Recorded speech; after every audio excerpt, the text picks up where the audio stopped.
Nataka kusema hivi, na hii ni hamri. Hii ni hamri. Every MCA ambaye anasimama ama ameteua na chama cha basi, minority leader na uongozi wa assembly, kama kunaye amehasi akaondoka njia yenu, mwambieni kimo chake kimotoni. Huyo apende asipende ataenda. Lazima kila mmoja atii hamri, na leo ni hamri tunatoa. Hakuna wa kusimama kando, hata hiyo kiti ulichonacho tutachukua. Kwa hivyo tunataka kuambia viongozi, wakishindwa na Kawera watuachie sisi wananchi, tuende tumutoe hiyo nyumba yake. Ukaona libaya latendeka, zuia kwa nguvu ya mwili. Ukashindwa kuzuia kwa nguvu ya mwili, zuia kwa mdomo yako. Ukashindwa kuzuia kwa mdomo, chukia kwa roho yako. Na hiyo ndio udhaifu wa imani, kuchukia kwa roho. Finally, we can pause and have the... Finally, I'm very excited now that Maua is not paying the cess or the tax.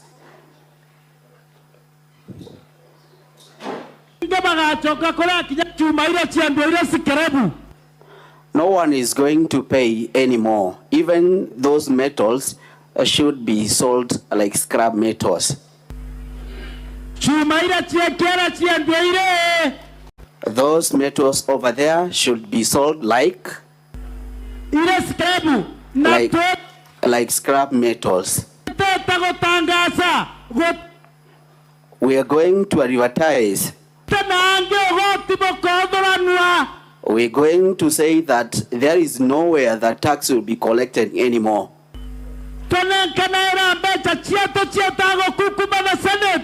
We'll never give out our money to be used in corruption during in Senate. Hatutafanya hivyo mara ingine. Tumekubaliana kwa mikono. Kwa mikono. Asanteni sana. The Secretary. Thank you. Mr. Witness, you have confirmed that this gentleman is the Secretary General of Bas Party at the county level. In fact, he stated the same himself in that clip. And where was this event? What was taking place and who were in attendance, if you are aware? It was held at Kinoru Stadium in Meru during requirements for the late sniper. Members of the county assembly were present. Other leaders from also the National Assembly were present, and members of the public.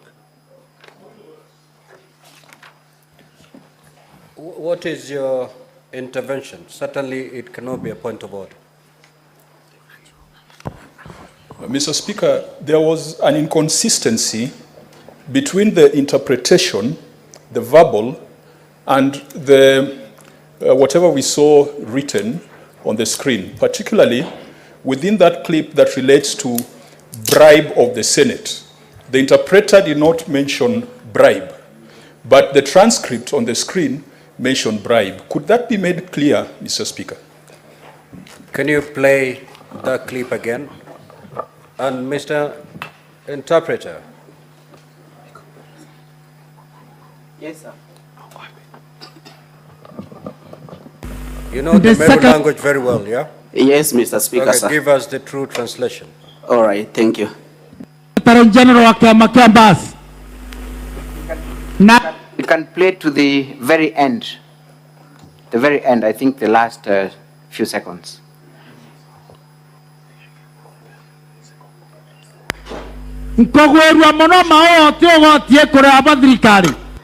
I'm very excited now that Maua is not paying cess or tax to the government.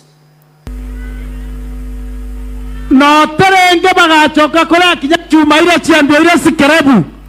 And they are not going to pay anymore. Even those metals should be sold like scrap metals. Chuma ile chiekera chiando ile.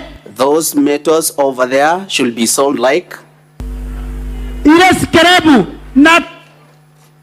scrap metals.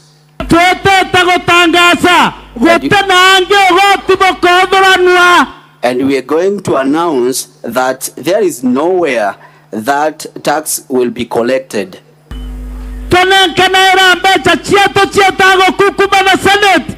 To give out our money to go and bribe a Senate.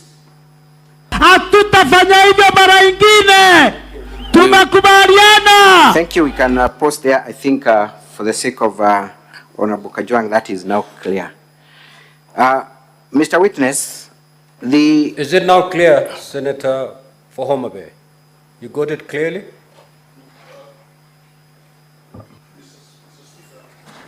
In the first instance, the translator used the word to corrupt the Senate. In the second instance, he's used the word to bribe the Senate. Perhaps I leave it to the senators to confirm whether those are synonyms. You know, English and Meru sometimes can vary drastically. Indeed, I can confirm that, my lord. Proceed. So, the gentleman is talking about selling some metals as scrap. What metals is he referring to? It is the cess stand, which is used to collect revenue for the Meru County government. So he's inciting members of the public, number one, not to pay revenue, and number two, to even destroy public property. That is true. That's true. And why is he telling them to do that? He is alluding to the fact that the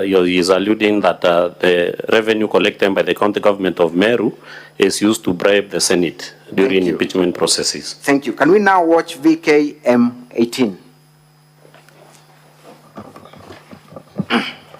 From the beginning.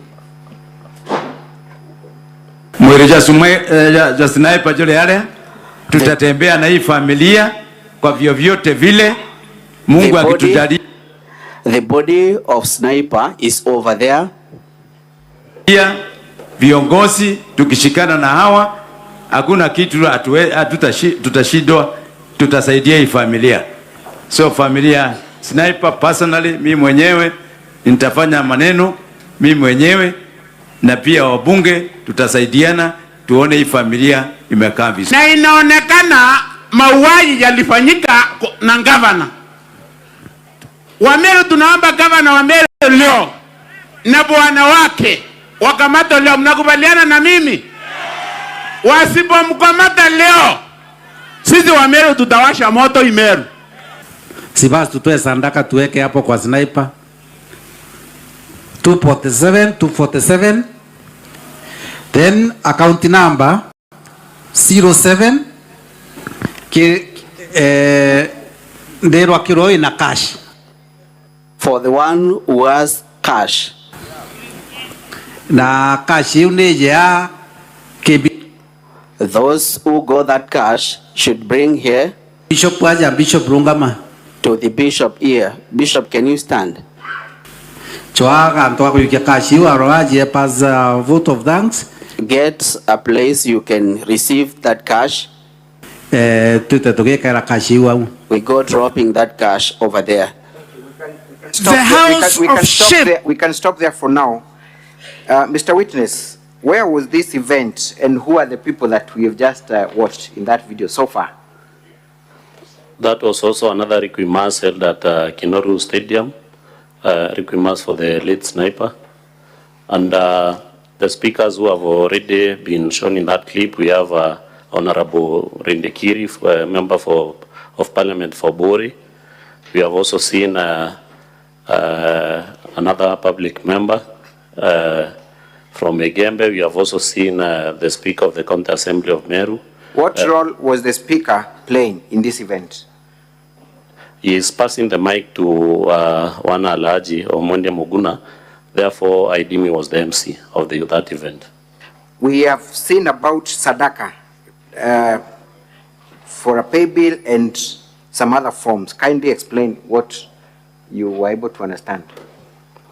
It was money being raised for the late sniper's family, and the speaker is stating that money can be raised to the pay bill number provided, and he also states that whoever asks cash can hand it over to the bishop for the same purpose. Was cash raised during the event, to the best of your understanding, not through the pay bill?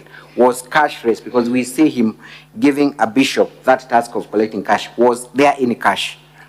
Of course, because it was in a public meeting, there ought to have been cash that was raised in that meeting. Thank you. We have also had utterances by one person directed to the governor. Who is that individual? I didn't capture that. There is an individual talking about the murder of Sniper and saying that they are going to lit fire within Meru. Oh yes, he's a political activist in Meru County. Thank you.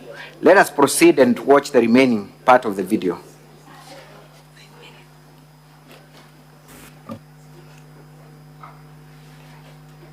Nderwa kiroi na cash na choaga antoa kuyukia cash wa roaji pa thanks tutatoke kara cash wa.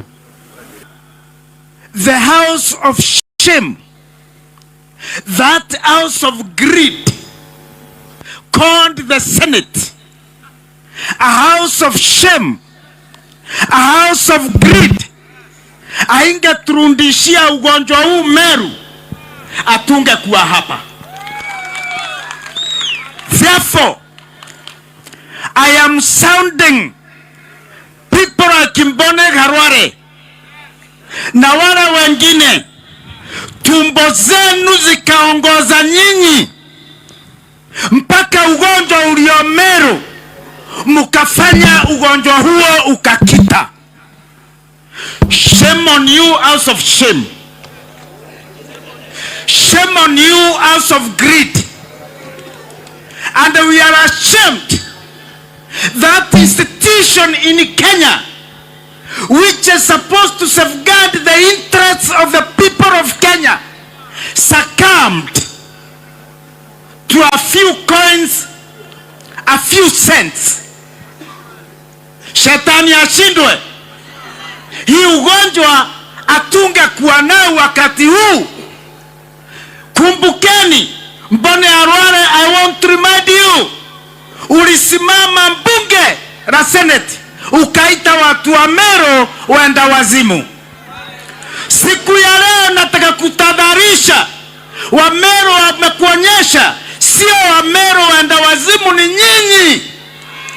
Njumba la haibu, njumba la kulimia tumba zao, ni nyinyi waenda wazimu, sio sisi. Na ine. Thank you. I do not know whether you want to make any comments in respect to that video, but I felt that it is self-explanatory. I do not wish to comment because it is regrettable and the ones are self-explanatory. Now, Mr. Mawira, kindly, in very few minutes, talk about the governor's efforts. Thank you for the indication of time. Tell us any efforts that you are aware of that the governor of Meru made to reconcile with leaders, if any, and what role you played. Because the assumption has been that the governor is a lone ranger who does not work with any member of the county assembly and other political leaders within Meru. In fact, immediately after the second impeachment failed in the Senate, the governor of Meru went back to Meru and made a clarion call that let all leaders come together and unite. She made a call for reconciliation and also asked for forgiveness if she had wronged any leader in Meru. And thereafter, the governor of Meru went ahead and stopped Okolea programs which had aggrieved members of the county assembly. Thereafter, the governor trying to reach out to me, myself as the leader of the majority party at that time, and I hidden to the call where I went and listened to her carefully. And she told me the plans that she had, that she was inviting all the members of the county assembly to come and work together with her. And at that moment, I asked her to give me time as the leader of the majority party to go and try reach out to other members so that maybe she can organize a meeting with them and try to forge or try to bring reconciliation. After I left, I went and reached out to the members of the county assembly, and they all declined, especially the leadership of the county assembly, declined to attend a meeting with the governor. And once I communicated that message back to the governor, she asked me if she can make our efforts about reaching out public and state that we had met, and I agreed because I was convinced about her genuineness that time. And she went ahead and made that remark that the majority leader of the government of the county assembly of Meru, and agreed to reconcile and work with her. Immediately thereafter, a meeting was convened by the majority whip of the county assembly of Meru together with the speaker for the 59 members who were in support of the impeachment process, where during that meeting myself, I was tasked to explain if I was still for the cause of removing the governor from office because of the statement that the governor had made. And if so, I should apologize to the members because I intended to maybe bring disunity or disarray their cause. At that point, myself, I stood up and told them that it was the time, a time had come that every member of the county assembly should be given freedom to exercise their democratic right of either to support Governor Kawira Mwangaza or to oppose her. What followed immediately, I walked out of that meeting because I declined to apologize or tell them if I was for that cause. Immediately after that, a press conference was issued, led by the majority whip, where they declared because of some they have to do some alignments in the leadership positions of the assembly, so that the business of the assembly cannot be disrupted by maybe leaders who abandoned that cause. At that point, Honorable Speaker, because that was a press conference that was covered nationally, the then Secretary General of the UDA party nationally, one Honorable Cleophas Malala, wrote a letter to myself and to the whip indicating that there should be no leadership changes in the positions of the majority party, and they invited us for a meeting that we attended in Nairobi. And during that meeting, the majority of members saying that the problem of Meru County was the majority leader, and it is at that point that I was removed as the majority leader of the majority party in the assembly. And also other changes were made where the deputy majority whip was also removed because we were all in support of the governor of Meru County. Thank you. Have you adduced any evidence to support that you involved your party leadership at the national level and that they gave a clear directions which were ignored? Yes, I have adduced evidence. Honorable Senators, I want to refer you to pages 470 of volume that is 1B of the governor's case, all the way to page 473. Indeed, they run all the way to page 490.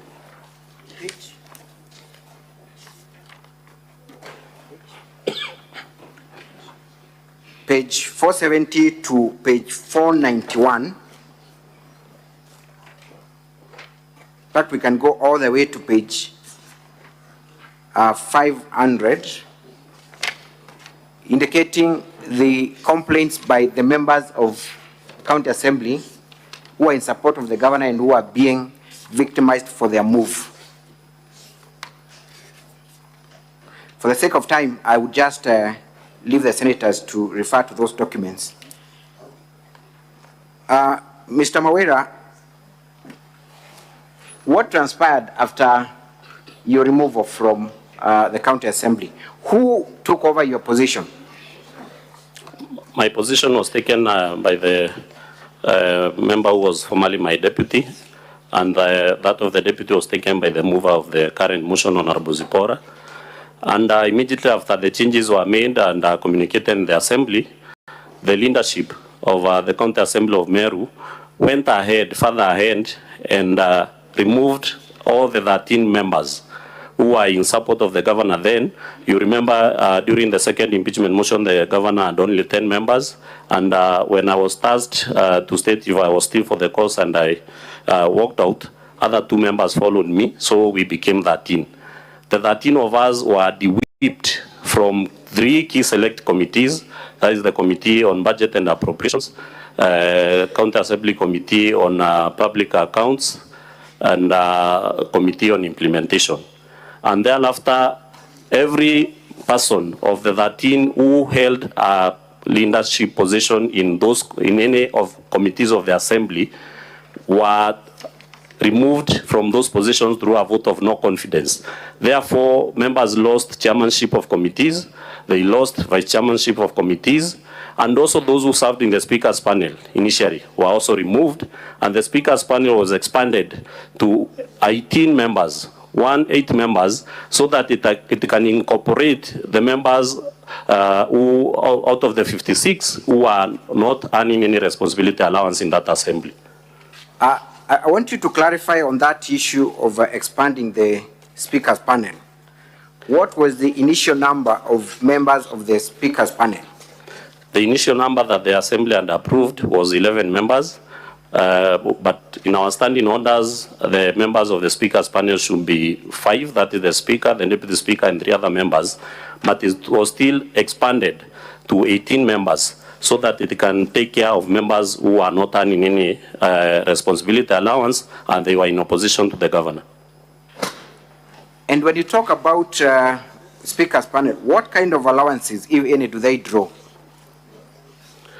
Of course, when you serve in the speaker's panel, you draw some responsibility allowance, and also you benefit from trainings, capacity building, skills improvement, and what have you. And you said the maximum number of members allowed as per the standing orders are 4. Yes. How much money are we losing as taxpayers for the expanded speaker's panel, in your estimation? In my estimation, every member who serves in the speaker's panel draws around 26 or 27,000 every month as responsibility allowance. They also have special meetings that they draw allowances. And also, of course, they do benefit from DSAs and per diems when they attend trainings and capacity building workshops. And let us look at page 262, volume 1B. There lies the report of the Auditor General confirming indeed that 18 members of the County Assembly of Meru have been included in the speaker's panel for the purposes of drawing allowances. Are you able to see that? The one on that page was before the expansion of the committee, the one that was composed of 11 members. Yes, proceed. But later it was expanded to 18 members. And it is indeed true that they draw benefits from taxpayers' money.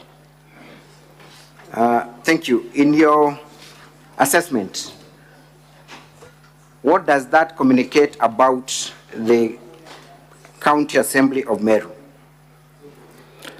It clearly shows that the County Assembly, especially the leadership, was going to any length to make sure that no single MCA will decide to either support the governor because of the victimization and intimidation that has been happening, and of course the financial losses that any member who decided to support the governor was undergoing.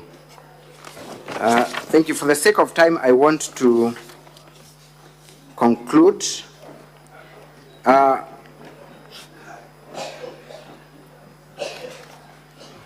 You have alleged that you were not able to exercise your oversight role at the County Assembly during the impeachment process. Is that the case? And how many other members of the County Assembly were not allowed to exercise their mandate? That is true, because in the first instance, we were denied entrance in the chambers by strangers. Later, the sergeant at arms also... Can we watch VKM20? Video VKM20.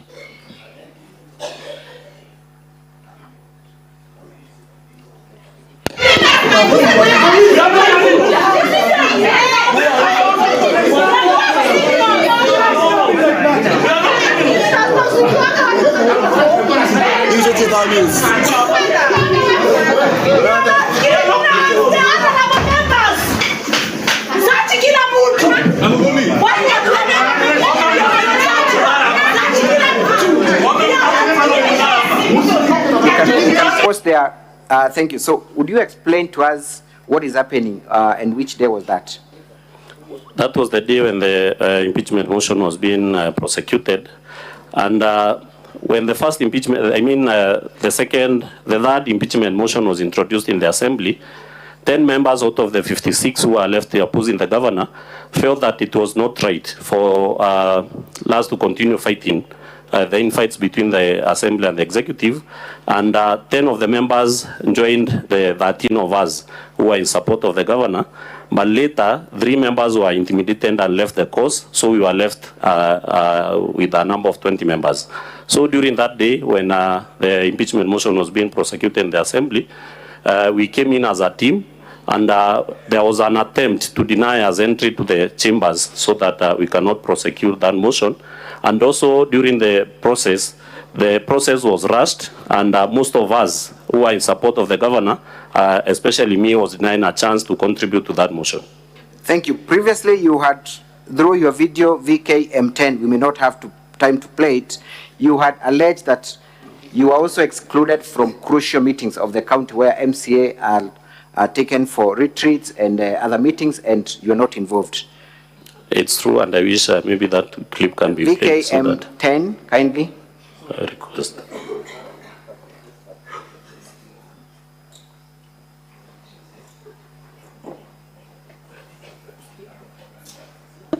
Nonto barabangi baretere Mombasa for 15 days na batu bararegere tuitano augabe tize training, lakini na karigara training iriku tize Mombasa for 15 days na bangi Tanzania 10 days na batu support adrikari Meru tutia we can have the translation quickly.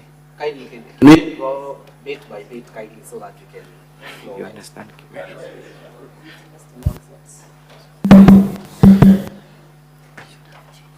Right. Okay. Kindly play.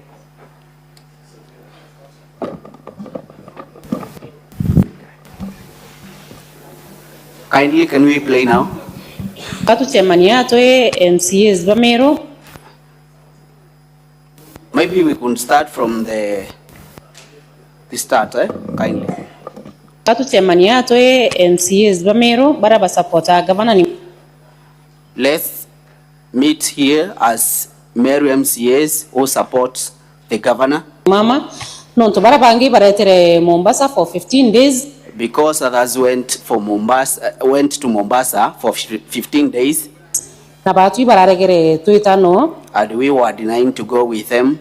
Augabe tize training, lakini na they said they were going for a training. Karigara training iriku tize Mombasa for 15 days na. But we are having questions. Which kind of training are they going? Thank you. We can proceed to where the current witness is speaking. For the sake of time.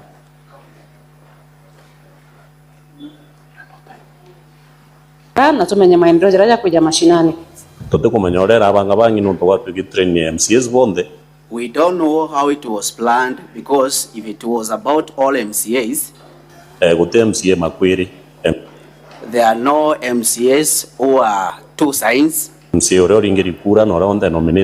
There is no difference between MCA who was elected and the one who was nominated. They are all Meru MCAs. But when we trying to ask the county clerk, instructions. He's saying that he was given instructions. after a kind of a discussion was done, majority leader, minority leader. he was advised. You can stop there. So, Mr. Witness, what had happened during this event? What had happened, members of the County Assembly, the 56 at that time, who were in support or in opposition to the governor, had been facilitated for 15 days training in Mombasa, where they are going to be taken through the budget making process, and the 13 of us were left out without no single explanation, simply because you are supporting the governor of Meru. So, is it your evidence that you have been punished and targeted for supporting the governor? We have been punished, we have been ridiculed, we have been intimidated, we have been threatened, just because we decided to support the governor of Meru. That is true. Does the governor have any working relationship with other groups within the county? Of course, it's true she has a working relationship with other groups, maybe religious leaders, women groups, faction of Jurin Cheke, so many other groups. Let us watch briefly VKM14. Council, if I may interrupt you, you have less than 15 minutes. And I see on the list that you still needed to call 3 other witnesses, one including the governor. So will you be able to manage that within the 15 minutes? Thank you, Mr. Speaker, sir. This is a very crucial witness for us. I will only take the next 3 minutes with him. Then we reserve the remaining minute for one more witness, who is the governor. Very well. We will drop the others. Thank you. Mr. Mawira, can we watch VKM14? Tuombe yule mama Meru. Yule mama ameumia, mimi hata mimi nilikuwa napinga mama. Lakini siku ile tulikaa vile aliambiwa na rais, aende akae chini na kila kiongozi, si kama walemavu wa pale tulikaa na yeye chini na tulizaelewa mama. Na mama akakubali kufanya kazi na walemavu. Kwa hivyo nataka kuomba walemavu wote Kenya na wale viongozi tuko nao hapa, hata hao wa Nairobi, mjaribu kutuombea Meru, watu wote waheshimu sheria na waheshimu katiba. Wajua hata kama kuna kimila Meru, kuna naye sheria ilipitizwa 2010 ya kusema mama uwe mwanaume uwe nani, sisi zote ni equal. Hakuna mchichana, hakuna kijana, hakuna mama, hakuna mwanaume. Lakini kwetu Meru ile kimila tu inaendelea pale. Wale viongozi wote Kawira alianguza wakati wa kuomba kura 2022. Hata mimi nikiwa mmoja wao. Hatusikiangi vizuri kama tunaongoza na mama. Lakini mimi nimetii. Nimejua mama ndio kiongozi wa pale Meru na alichaguliwa na watu na alichaguliwa na independent. Kwa hivyo nataka kumuomba rais. Nataka kumuomba Raila. Nataka kumuomba Musalia. Nataka kuomba Gachagua. Mjue msiposikilia akina mama. Aswa Meru, msiposikilia huyo mama ataanguzwa. Watu wengi wanasema county to dissolve county. Utadissolve county aje na mama alichaguliwa na watu. Huyu mama alichaguliwa na independence. Ana chake, ana mtu wake. Wale matajiri akina Kiraito, akina Metheka Letore, akina Munya, akina MP wote wanaume wanasikia ni aibu sana kuinamia mama. Lakini wacha niwape example. Mimi ni mlemavu. Mimi ndio nilikuwa mtu wa kwanza kupigana na mama ndio ya kimila. Lakini juzi tulienda kotini, tulisomewa sheria. Kwa sababu naamini sheria na naheshimu katiba ya Kenya. Mimi nakuinamia mama Kawira Mwangaza. Nimeserenda. Thank you. Nataka kuomba we can proceed just for a few more minutes.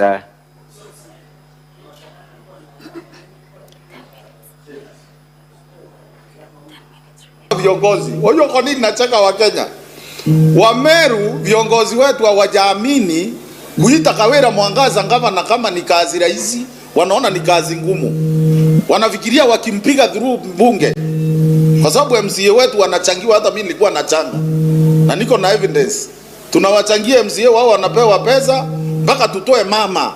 Hatuwezi ongozwa na mama, ndivyo wanasema. Kwa hivyo nataka kuomba wa Kenya hivi na viongozi wetu, wacha tuheshimu huyu mama ndio alichaguliwa. Nyinyi mko na chama, tuko na chama PNU imesimamiwa na Munya, tuko na chama PNO inasimamiwa na Mporo wa Bori, tuko na chama Mbasi inasimamiwa na Kiraito Moronge, tuko na UDA inasimamiwa na Rigathi, inasimamiwa na Ruto, inasimamiwa na Kadhuri Moronge, inasimamiwa na Metheka Lentori. Tuko na chama inaitwa Azimio yenye iko na Jubilee inasimamiwa na Jeremia Keoni. Mimi ile kitu naomba kwa hizi chama zote, muite watoto wenu wale mulipeleka mbunge ya Meru yenye haina mlemavu, muwaite muwaambie gavana ni mama. Kwa sababu tusiposema hivyo, Meru hata mkindissolve saa hii, mseme tumendissolve county ya Meru, vita itaisha. Kwa sababu wa Meru, yule Mmeru kamili, hata saa hii Mungu anajua, hata Kiraito anajua, Metheka anajua, Munya anajua, hata tukirundi kwa ndebe saa hii, Kawera atapigwa 400,000 na Mmeru yule wa kawaida. Kwa sababu watu wanaona kazi ya huyu mama, wanaona mama hana vita na mtu yoyote, lakini mara stop there now. We will play it shortly, but Mr. Witness, tell us your summary of the charges that are before the Senate. You have a time to go through the motion of impeachment now and back then in 2023 rather. What are the basis of these charges? Because I've been present in that assembly since the first impeachment process, what I would like to tell this Honorable Senate, Honorable Speaker, is that the impeachment process has been abused in Meru County Assembly, and it has been weaponized to fight political fights, whereas we know that impeachment should be used sparingly. It should be a measure of the last resort whenever that there are violations of the Constitution and other laws. And therefore, it's my humble submission that the Senate vindicates the governor of Meru from objectivity of the charges that are there, because according to me, the charges are malicious and they are also frivolous in nature.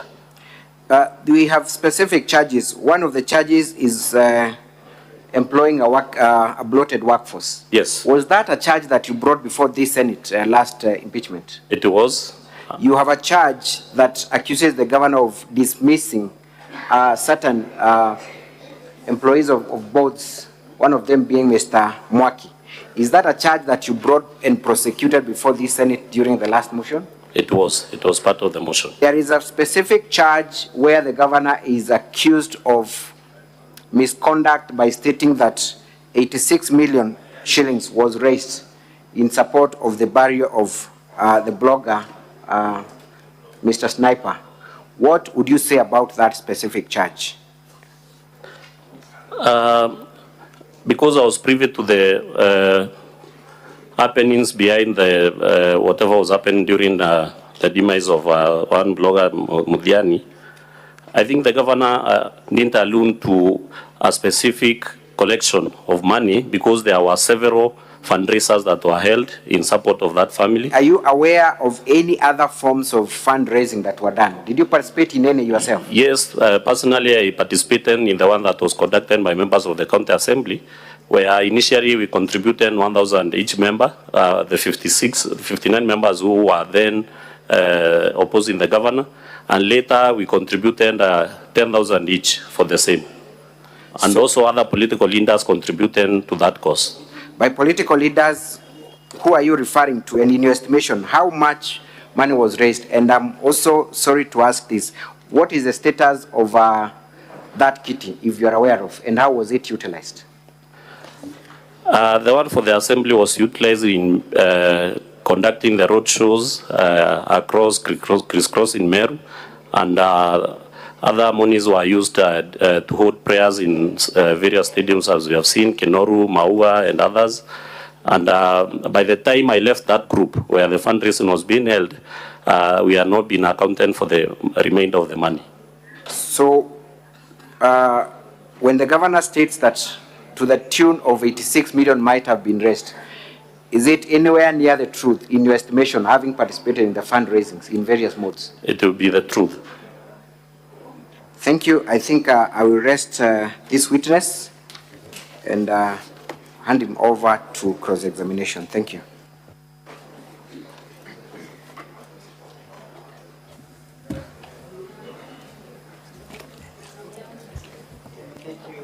Mr. Speaker, sir, we'll be very brief with this witness.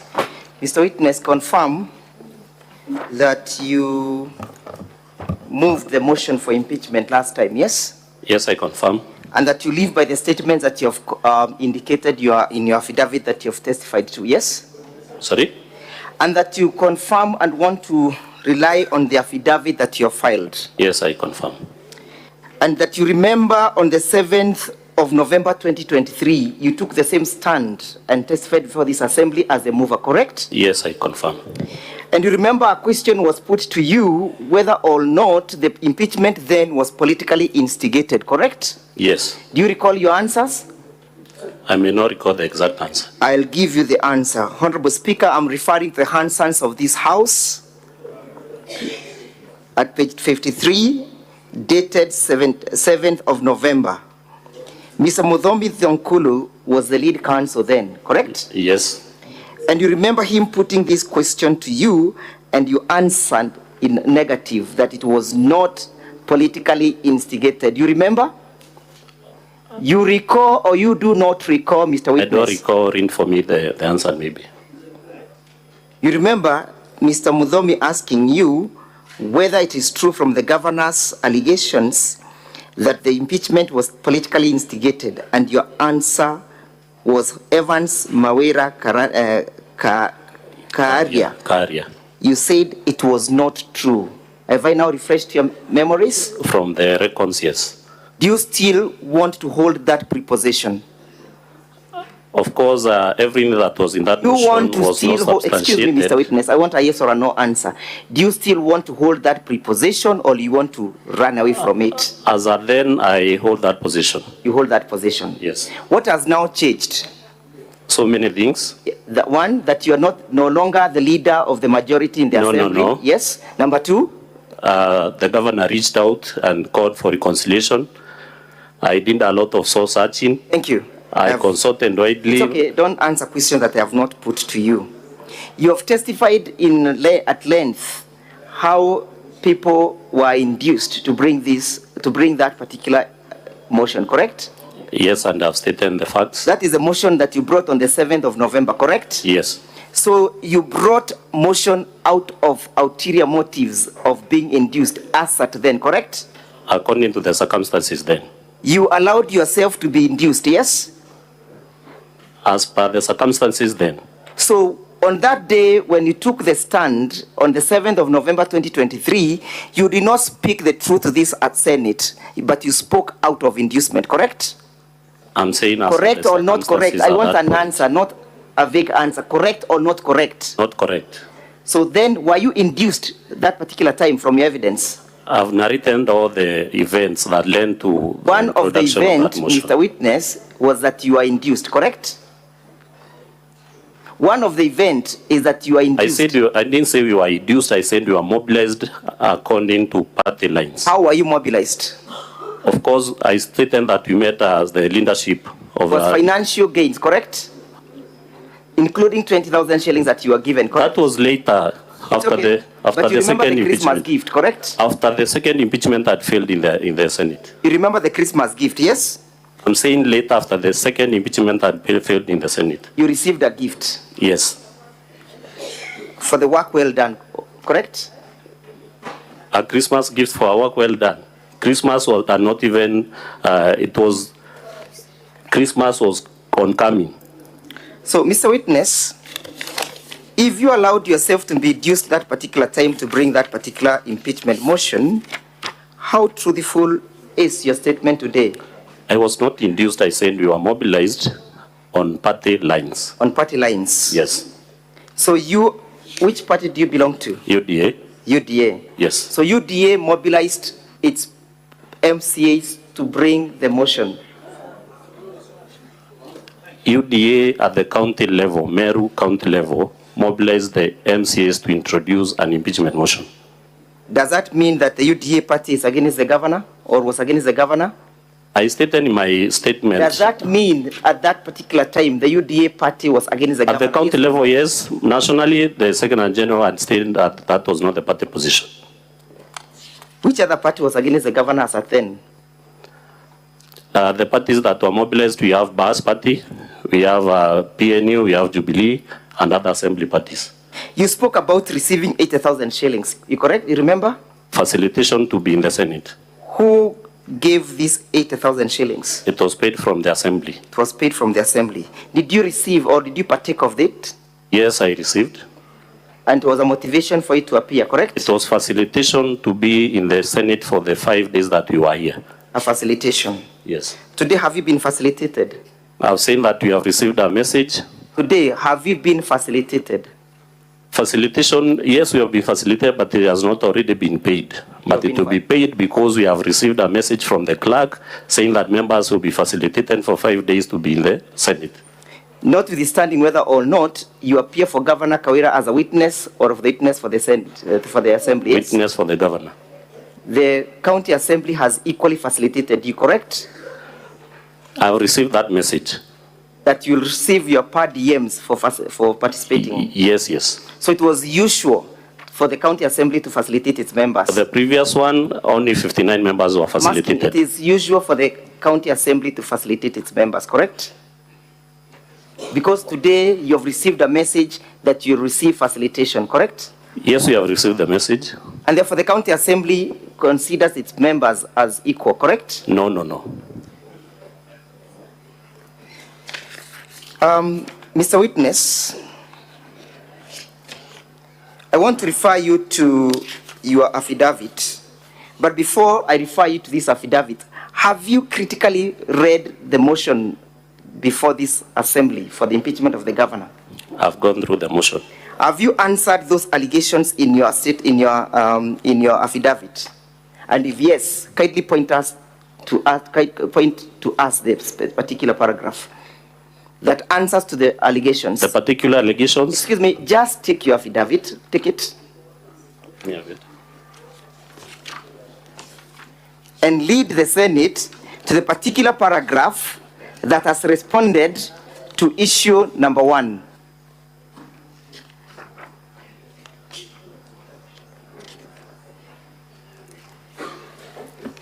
Issue number 1, where have you responded? Just a minute.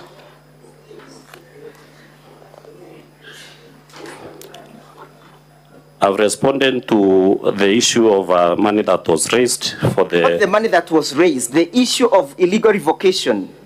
Where have you responded to it in your affidavit? I've not responded to it in that affidavit. You have not responded to it. Issue number 2, where have you responded to it? I've stated... Do you know what issue number 2 is all about? Yes, yes. Show us the particular paragraph that responds to those allegations. Number 23. Paragraph 23. Yes, paragraph 23. Read it out. That the clerk of the assembly, under the instructions of the speaker, has been writing several letters to frustrate the approval of the governor's nominees for the bones of various semi-autonomous government agencies. The clerk has no role. Do you have evidence in that respect? It is in the governor's baduri. Were you aware of this frustration by the clerk before you came to this assembly? Yes, I was aware because when those... You were aware, thank you. Yes. Did you take any actions to curtail these frustrations? Yes, I did. What did you do? When these letters came... Where is the evidence in your affidavit? It is not in the affidavit, but personally I gave my opinion in a meeting discussing these nominees. Mr. Witness, please listen. Yes, I'm not asking you to give us your opinion. You've given so many of them. So we do not want to entertain any further opinion. Okay. We want to go to the facts. Okay. Where have you pleaded in your affidavit that you took actions against the clerk for frustrating the works of the governor? I didn't take any action against the clerk, but I have responded to that count number 2. Yes? I didn't take any action, but in my affidavit I have responded to that. Show us in your affidavit where you have responded to issue number 3. Can I have the affidavit? And I put it to you that issue number 3, now 23, does not respond to the allegations contained in the notice of motion, issue number 2. Sorry? I put it to you that paragraph 23 of your affidavit is not a response and is not evidence that relates to the allegations of failing to appoint chairpersons. I don't agree to that. Let us go to issue number 3 and point us in your affidavit where you have responded to it. I have not responded to issue number 3. Thank you. Let us go to issue number 4. Point us in your affidavit where you have responded to it. I've responded to it where I stated that I'm aware that count was initially in the previous impeachment motions. Where in your paragraph?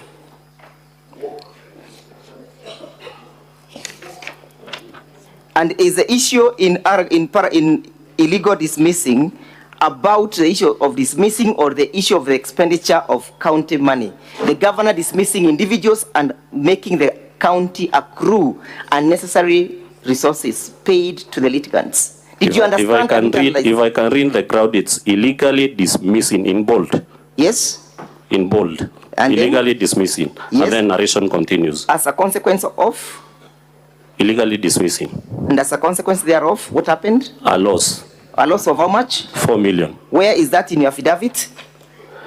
I've said I responded. It's not in my affidavit. It's not in your affidavit. Yes. Let us go to issue number, count number 2, gross misconduct. Yes? Deliberately misleading the county, the members of the public. Yes? That's in the barrier of Sniper, 86 million was raised, correct? Yes. You are aware of those utterances, correct? Yes, I'm aware. That the same were done by the governor, yes? Yes, I'm aware. And that it was done in public, correct? Yes. And that there was a pay bill that was generated for that purposes, yes? Yes. And that in the said pay bill, it's only 516,000 that was donated, correct? According to the Assembly's evidence. According to the Assembly's evidence. Yes. Do you have any contra evidence to that averment? Yes, in my statement I've stated. Please lead us to that paragraph.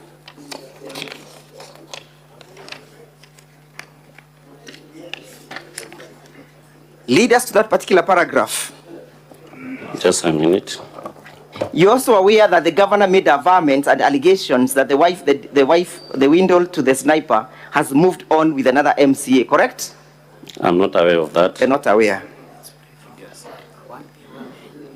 Kindly, let's play video 1A and 1B in our videos. You yourself, did you changa to that particular pay bill? Yes, no, not to the pay bill. How did you changa? Through the WhatsApp group created for the Assembly members. How was the money collected? It was collected through a member of the Assembly. Through a member of the Assembly? Yes. Through who? Which member?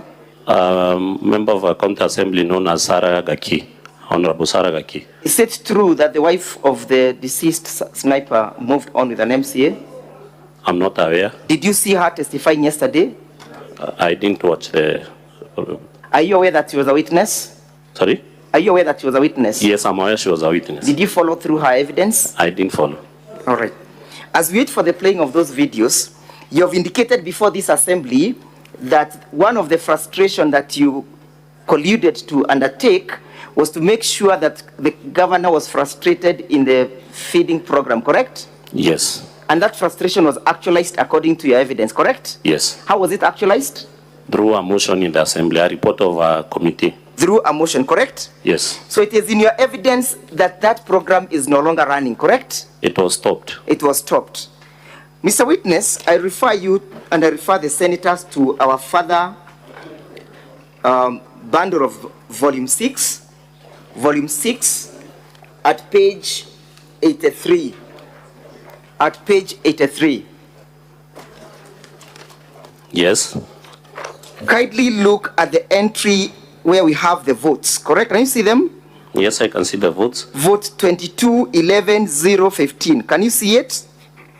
Yes. Confirm that this is a Meru County budget estimate for the year ended, for the year 2024-2025. It is.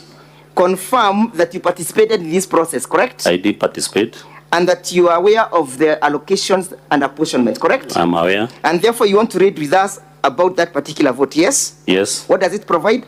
Food and rations feeding program. How much has been allocated? 54 million. 54 million, yes? Yes. For which financial year? 2023, 2024. What was the purpose of the allocation? The feeding program. Thank you. Was it approved? It was approved by the Assembly. Has this year budget also been approved? This year's budget has been approved. Thank you. Let's go to the next one about the cows.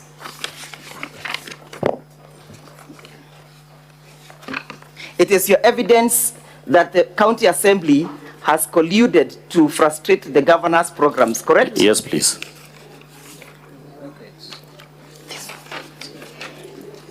Let us look at page 78, 79 of the same bundle. Honorable Senators, we look at the vote end written 31-11-302-00001. Can you see it? Sorry, come again.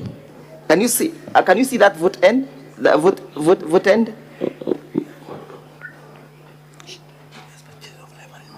Yes, yes. Can you see it? Yes, I Again, can see confirm that these are the financial year 2024-2025. Sorry? Confirm that these are budget for 2024-2025 approved. Yes. And that the County Assembly has approved that budget, correct? Yes, it has been approved. And that even 2024, 2023, 2024, the same was approved, correct? But you saying it's the budget for the 2024-2025, there's nothing that has been approved for that vote. Yes. What was the reason for failure to approve? Because the Assembly halted the program. On the failure to have policies, correct? Yes. Is there a policy that exists in that respect? It was introduced in the Assembly, and the Assembly Is there a declined to policy approve. that exists in that respect? I'm saying the policy was introduced in the Assembly by the CC Agriculture, and the Assembly failed to approve that policy. Is it mandatory for the Assembly to approve anything or everything? That was the requirement that they had, the recommendation in the report. Are you aware that that policy was rejected through the public participation? No, it was not subjected to public participation. So the County Assembly must at always time act according to the demands as they come, according to your evidence, correct? Sorry? The County Assembly must always pass anything without scrutiny, correct? Even without looking at the viability of the project, correct? It has to look at the viability and... Thank you.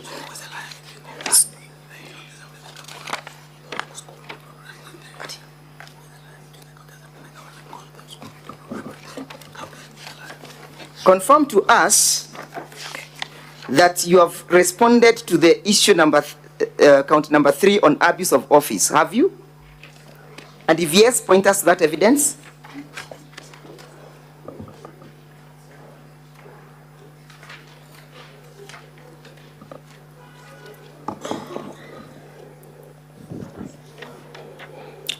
Under abuse of office, I've responded to count number, paragraph 10. Yes, paragraph 10. Employing a bloated workforce of at least 111 personal staff.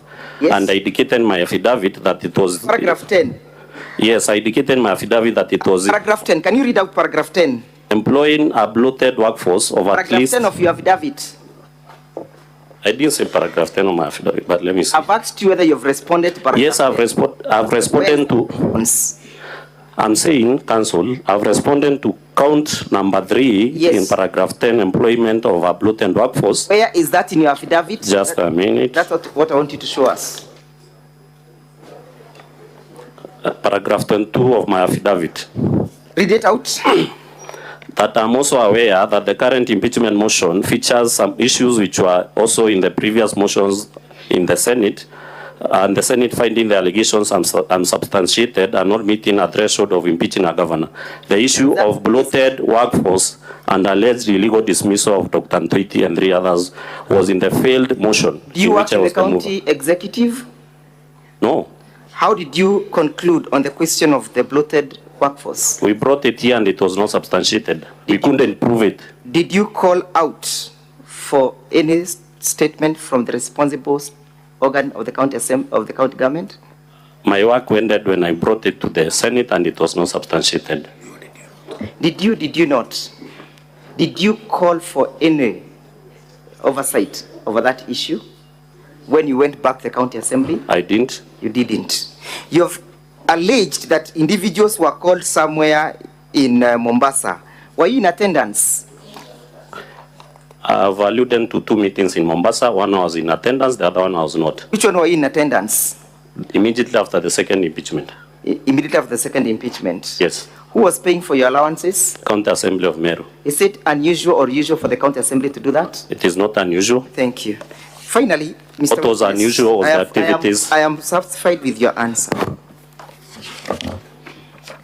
Mr. Witness, confirm that county government must spend money in accordance to the budgetary allocations and prudence, correct? Yes.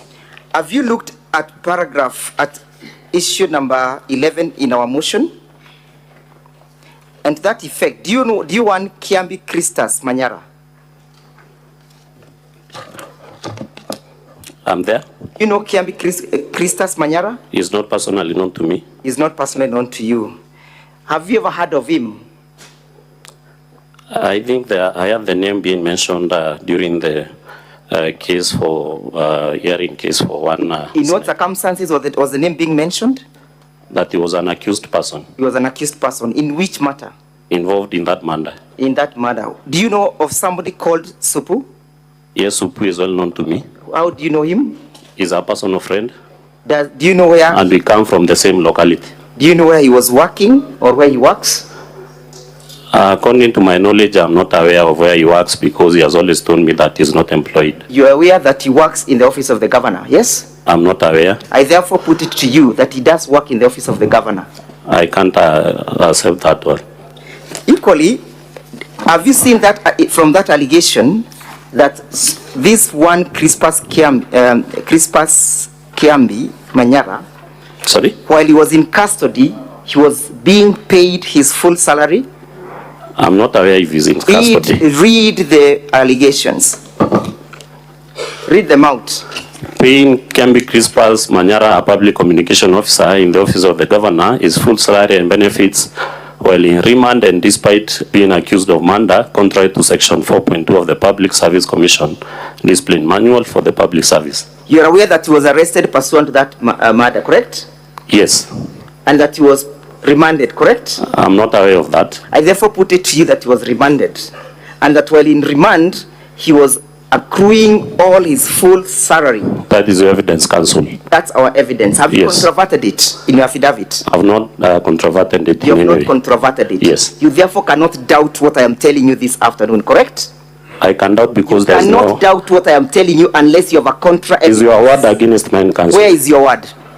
It's nowhere in the affidavit, but I'm stating it now. It's nowhere in your affidavit. Yes. I told you, or I put to you, or I asked you whether you know one Supu. Yes, I said I know one Supu. Have a look at this document, Honorable Senators. We are looking at volume 2 of our evidence.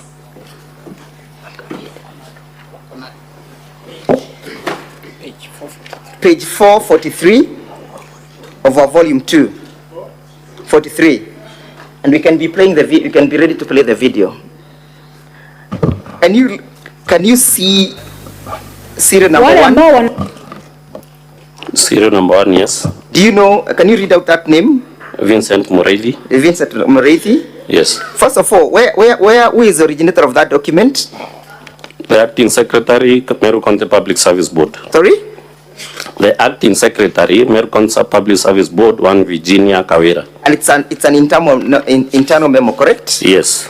And the internal memo speaks to the appointments of contractual employees in the office of the governor, correct? They do. And therefore, whatever appears therein is a list of those individuals who works there in the office, correct? That is true. And that Vincent Mureithi of ID number that works as an assistant director in that office, correct? That is true, according to the memo. That is Vincent Mureithi alias Supu, correct?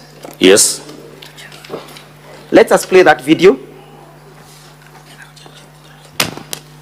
And you know, as we await, that the said Supu and Manyara at page 428 of our bundle, volume 2, sorry, 429, I beg your pardon, of volume 2 contains the information of the individuals who are charged with the murder of one sniper, correct?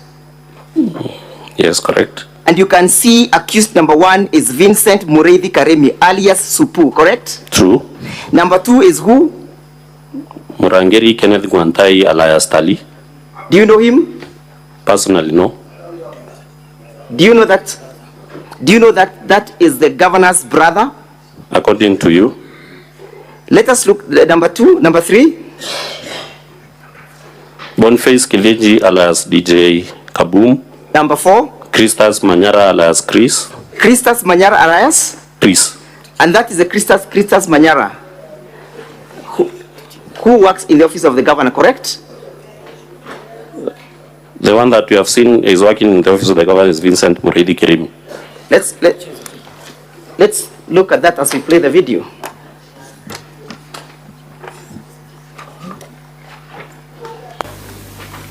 Wale ambao wanazunguka na mwili wakisema haki ipatikane, si haki ipatikane, wako katika siasa na biashara. Ile ni biashara yao.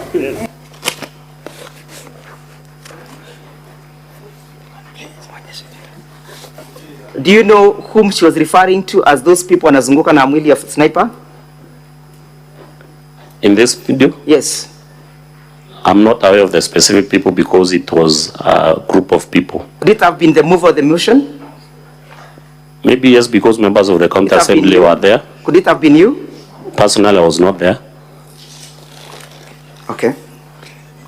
Let's proceed. Wameweka pay bill, wanachukua pesa, wanajaza mafuta kwa MCA, zingine wanakula. Huyo mama ambaye anachangiwa pesa wakisema ni haki kwa sniper. Kitu ya kwanza tunataka ajengewe nyumba ya ghorofa. Number 2 anunuliwe Prado. Number 3 afunguliwe trust fund ya education ya watoto wake. Kama wajafanya hiyo, hawa ni wakora na wezi wameibia huyo mama kupitia hiyo familia. Ni makatero na ni biashara na okay, proceed. Siasa ya bure na matapeli.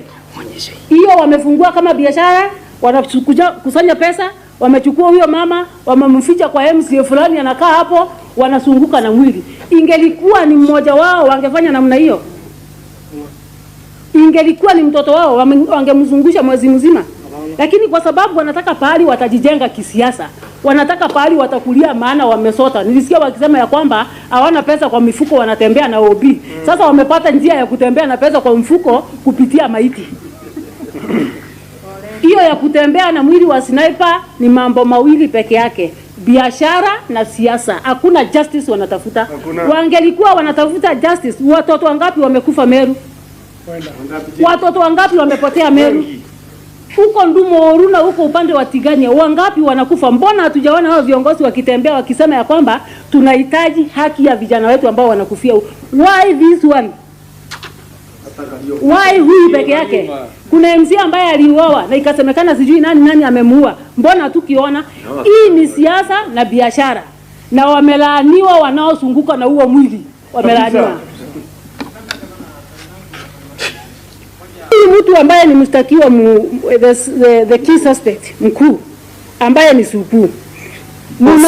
Pause. Have you heard what the governor has said?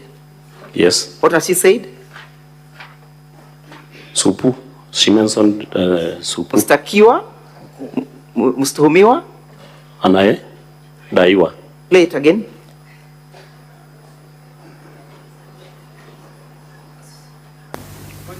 Mtu ambaye ni mshtakiwa the key suspect mkuu. The chief suspect. Who is the chief suspect? Supu. Has that Supu been charged before the court of law? Yes. Proceed. Paya ni Supu.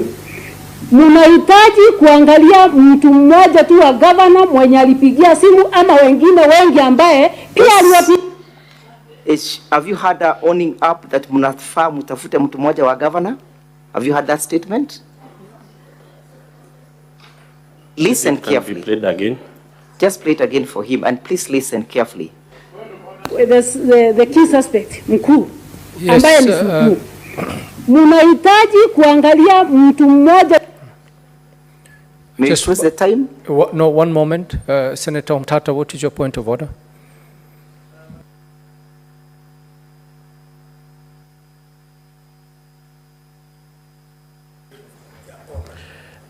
Mr. Speaker, sir, my point of order is that this matter is live before a court of law under criminal proceedings, and I think we should exercise a lot of precaution and deference to the court process, because I think that we are beginning to tread into the area of testing the evidence and the witnesses in that matter, which is not before this court, and that is, I think, sub judice for the rule of law. Mr. Speaker, sir, we can then abandon it and go to the next clip, 214. The same clip at 214, minute 214. The same clip, minute 214.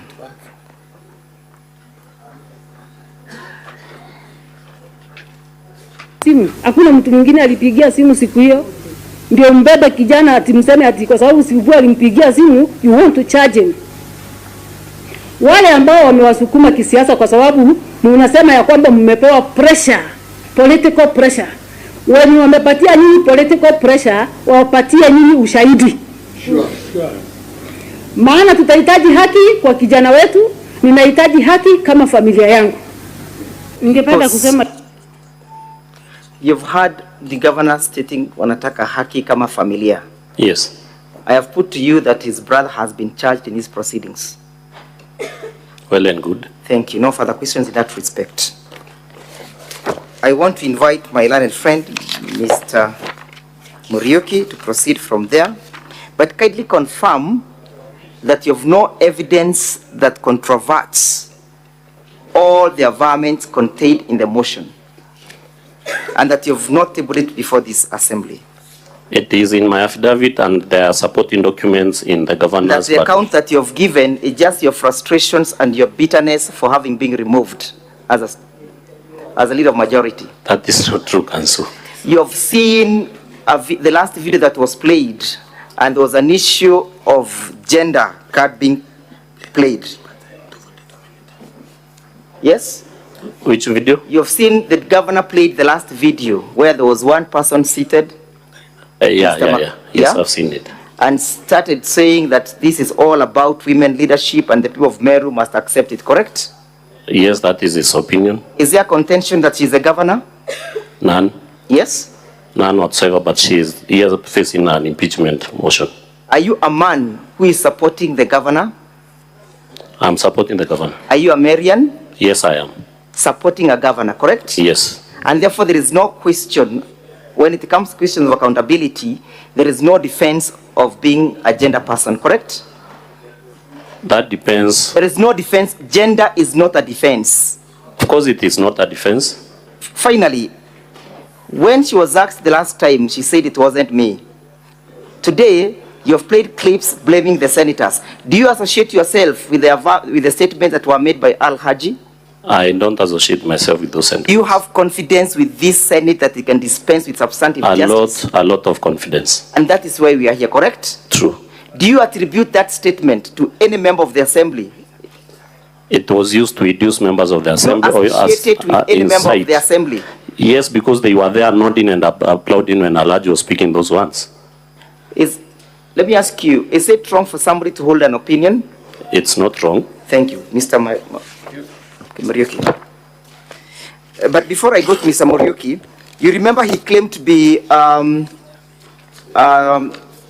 Secretary General of the Bas Party. Al-Haji, yes, he claimed. And he said he's a Secretary General, and he never defined where he's a Secretary General. He gave a statement that I am the Secretary General. Yes. Thank you.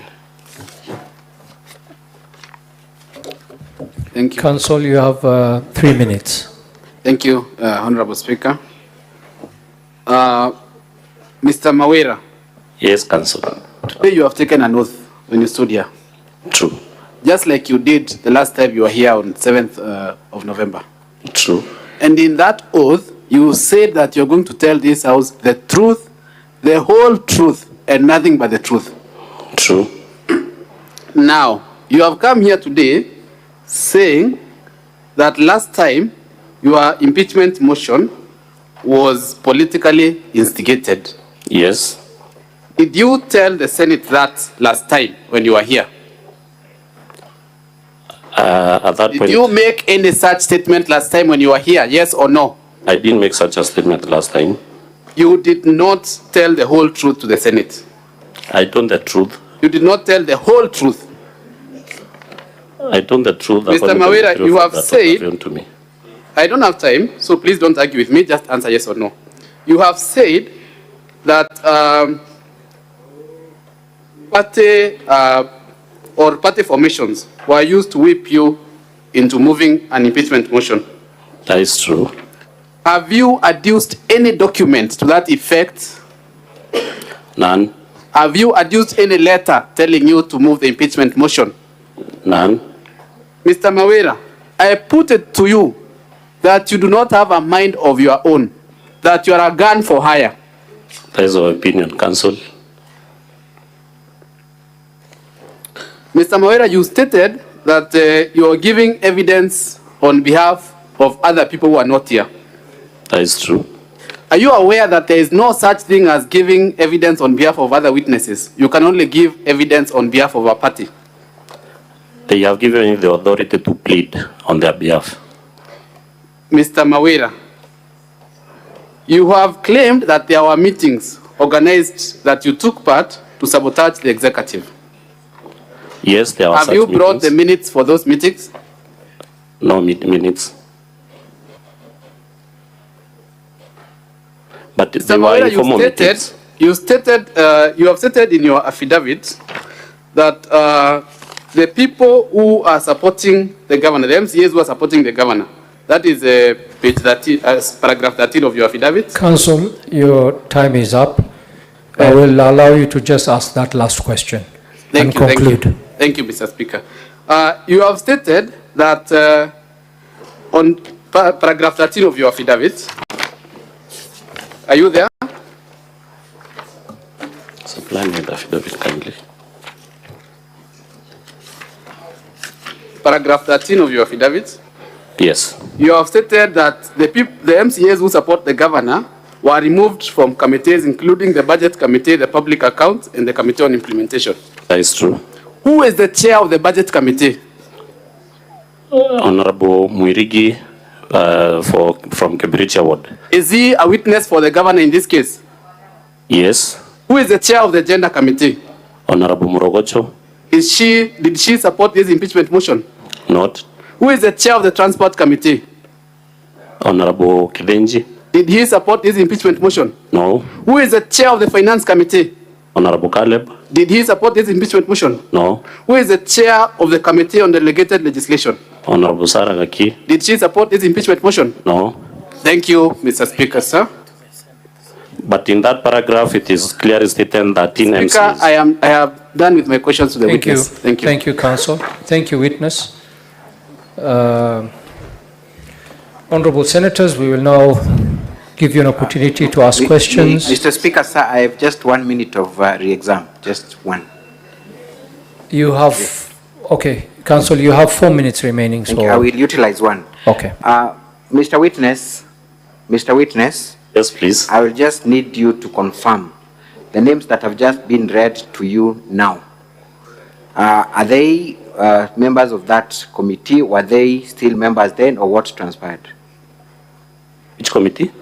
There are names that Council has just read to you, confirming that they are still holding their positions in the committees, yet they did not support them. These are members who have in 1 minute, kindly. They are members who have joined in support of the governor just the other day when the impeachment motion was introduced. But when we were whipped, we were 13 when we were whipped from committees, and that is what I've alluded to in that affidavit. Thank you very much.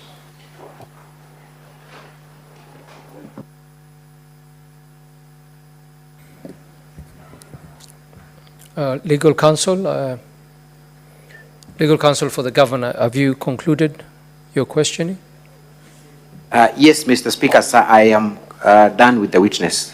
And your time of 3 minutes?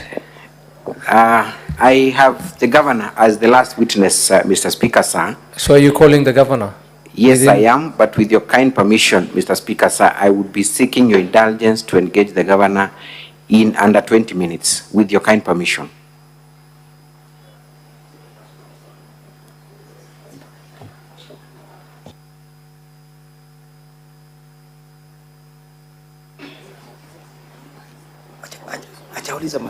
Council, what we'll do is we'll first take questions or clarifications from the senators, and then we will. I don't know if we're going to give you more time, but we'll get back to that issue once we finish with the senators. Most obliged, Mr. Speaker.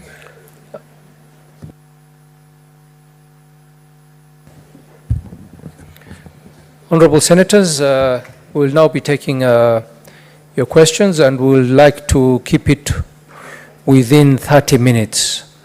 So we'll be giving each senator 1 minute to ask a question, because there are several requests, and we need to get to as many people as possible. So one question, 1 minute, and be very brief. Senator Murangu James Kamau.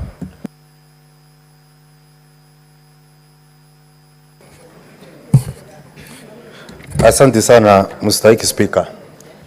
Mstahiki Spika, mnamo tarehe 16 mwezi wa Oktoba mwaka 2023, wakati tulikuwa tukiangalia pia mswada uliokuwa umeletwa hapa kuhusu kung'atuliwa kwa gavana Kawira, Mheshimiwa Mawira ambaye ako mbele yetu pia alikuja na akaapa, na pia alikuwa ameweka hati ya kiapo ambayo alikuwa amechukua kusema ya kwamba yeye ako na kichwa kizuri, ako na uwezo wa kuaminika, wakati na akatia kindole ile hati ya kiapo ambayo alileta katika Senate hii. Leo chini ya kiapo ameleta pia hati ya kiapo ingine ambayo amebadilisha mawazo na kusema kwamba hii Senate ilikaa chini kuangalia nakala na makaratasi, tukapoteza pesa ya umma, na wakati kufuatilia stakabadhi ambazo zilikuwa hazina maana kwa sababu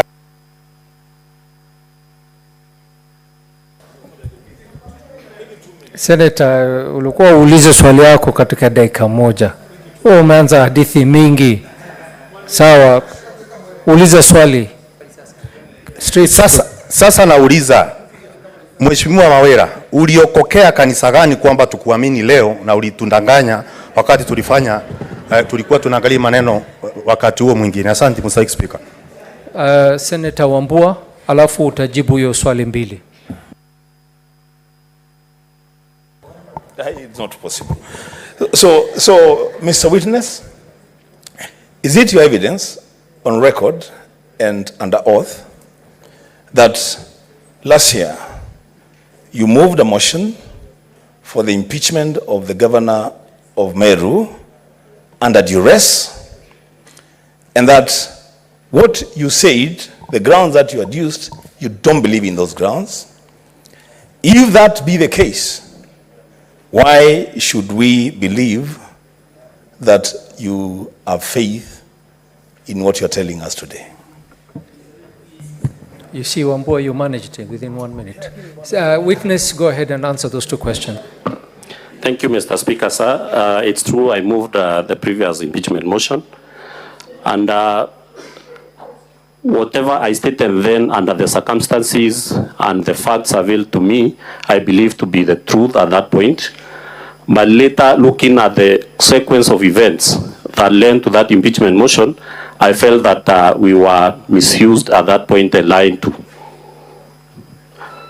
And I believe also that would answer to the question by Honorable Senator Wambua. If I believed in the grounds then, yes, I didn't believe in them. I believe in what I've seen right now, what I've stated. Yes, I believe in it. Next questions by Senator Karen Nyamu and Senator Muma, in that order. Mr. Witness, you said that you were part of a scheme to impeach Mama, politically instigated, the governor, politically instigated, and you even were part of the team that went to Mombasa for a retreat. What changed your mind? What was the exodus moment that now you are supporting Mama? Mama Governor Kawira. The other question. Senator, just one question, please. Senator Catherine Muma. Thank you, Mr. Speaker. My question to the witness is the governor is widely accused of not being a people person who brings people together. What efforts have been made to bring the governor and the county assembly to work together for the benefit of the people of Kenya, of Meru, I mean? Thank you, Honorable Speaker, Honorable Senator. To answer to the first question, what changed my mind? Immediately after the second impeachment motion failed in the Senate, Honorable Speaker, and immediately we left Mombasa and also the Nanyuki meeting. Personally, I suffered because I fell ill. I was admitted in Karen Hospital here. My blood pressure levels had gone up, and that is a fact that I disclosed to the Speaker of the County Assembly who came visiting me. And thereafter, I felt that I need to take some time to chart a way forward on what was happening in Meru. So I did a lot of soul searching. I consulted my wife and family. I consulted my close confidants and electorates. Even my electorates and started saying that they didn't send me to fight the governor. And it is at that point now when the governor reached out herself to me, I felt that now I need to listen to her and see if she is genuine. And I could see her genuineness then. And that is the point when I decided to support the governor. About the governor not bringing the people together, I stated that immediately the governor left the Senate last impeachment motion, she went around the county making a call for peace and reconciliation amongst all leaders. And she also asked for forgiveness if at all she had wronged any leader in Meru. But on the side, and she went further even to reach out to me.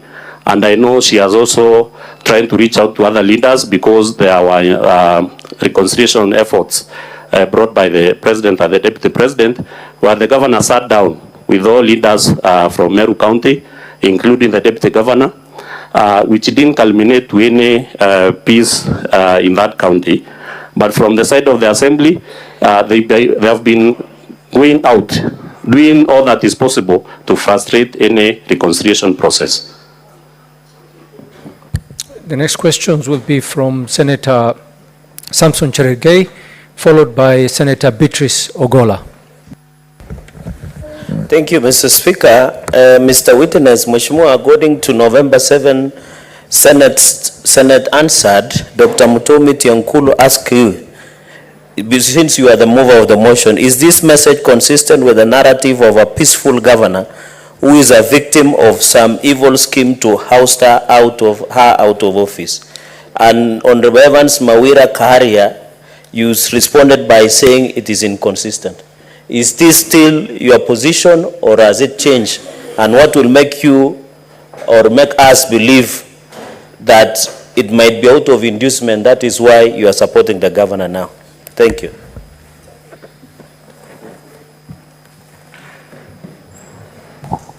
The Honorable Witness, a video was shown to you and the Senate on a funeral of one alias sniper, and there was bashing of the Senate and some senators, and then there was a funeral of sniper. So between the two, the death and the loss of sniper and the bashing, which is most important to you and to the people of Meru? Sorry, come again. A video was shown to you and to the Senate of a burial of one alias sniper. On that video, there was the bashing of the Senate and some other senators. So between the bashing of the Senate and the loss of sniper,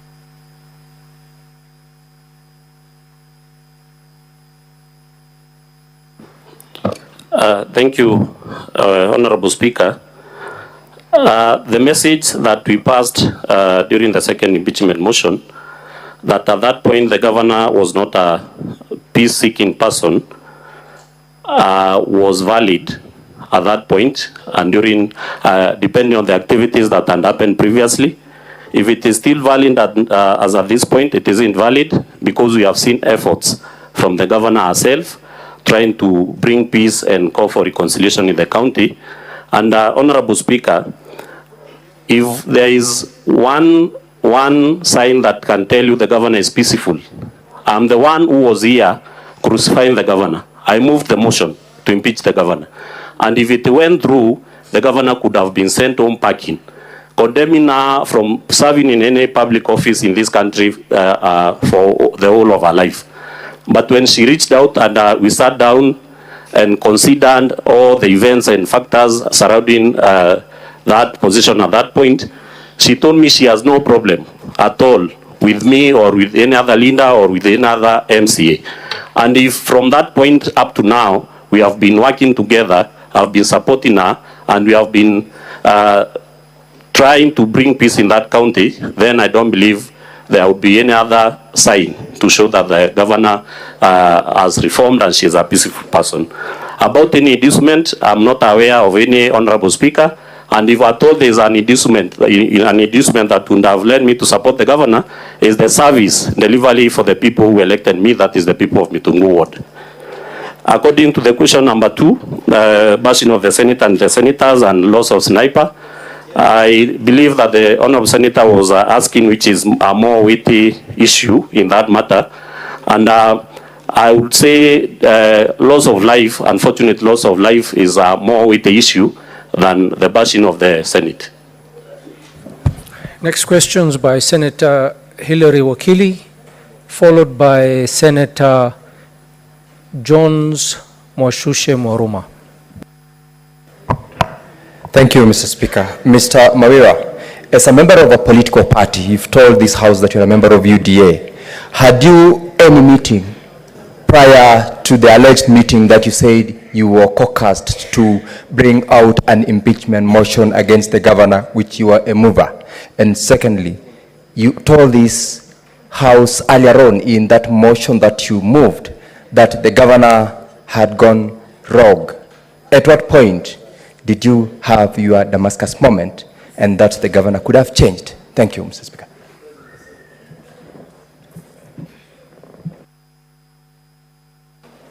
Thank you, Mr. Speaker. Honorable Mawira, in your own assessment, if the governor happens to be acquitted, perchance, do you think there is a possibility of the governor working with the assembly? And what needs to be done for that to be achieved? Or do you think the situation is irredeemable? Thank you, Chair. Thank you, Honorable Speaker, Honorable Senators. The question by Honorable Senator Sigei. The first one, there was no meeting for the party, but there were informal meetings, commonly known as Kamukunji, in the assembly, where in fact, Honorable Speaker, the leadership of the House and members felt that they needed to punish the 10 members who had not supported the impeachment motion in the assembly. And it was my opinion then in that meeting that there is no need to punish these members because of entirely their political decision or their democratic right of either supporting or not supporting. And furthermore, they had not stopped the assembly from impeaching the governor at that point. Therefore, at that point, I told the informal meeting that I did not see any need for us to punish the 10 members. And I'm made aware that in the last or the previous impeachment motion, I saying the governor had gone rogue. And I've said, considering the facts and events that had previously happened, there was some element of truth. And what changed, or when did I change, is when the governor now started preaching reconciliation and peace, and in our own act, even went ahead to stop the Okolea program that most of the MCAs were disgruntled with. Therefore, at that point, I saw that the governor was genuine and had agreed to change. Question number 2, if the governor is acquitted, is she likely to work with other leaders? That is very true because, Honorable Speaker, if you can follow the sequence of events from the first impeachment motion. During the first impeachment motion, the governor was being supported by only one MCA at that point. During the second impeachment motion, the governor had the support of only 10 members during the second impeachment motion. During this third impeachment motion, the governor has a support of 20 members, and it is only that 3 more were intimidated and coerced that they abandoned the cause of calling for dialogue. We could have been 23 members. Honorable Speaker, if at all the assembly can be set free, the victimization, the intimidation, the threats that have been put upon us, members who are supporting the governor, I want to tell you, if that is done today, you see more than 40 members of the county assembly working with the governor of Meru. We even wrote a letter to this honorable senator, honorable speaker. I don't know if it came out clearly. We wrote a letter, the 13 of us, to the devolution committee of this honorable senate, calling them to come to Meru and at least help us set the assembly free, help us set the MCAs free, because it is out of fear that now when you support the governor, you'll be victimized, you lose your committee positions, you lose your allowances, you lose everything, all privileges, even to a point of being denied an opportunity to contribute in the assembly, even to a point of being thrown out of the assembly because of your contribution. If we address that, the problem of Meru will have come to an end, and I want to promise you that, this Honorable Senate. Thank you. Honorable Senators, the questions have been very similar. So I hope the next members who want to ask a question will ask different questions going forward. Senator Kisang, followed by Senator Beth Siengo. Thank you, Honorable Speaker. Honorable Speaker, I want to put the question to Honorable Mawira that you've told us that immediately after the failed impeachment of November last year, you went to Mombasa and agreed to plan for another impeachment. So it means basically it doesn't matter whatever the governor does, the county assembly will still continue to come up with impeachment motions against her.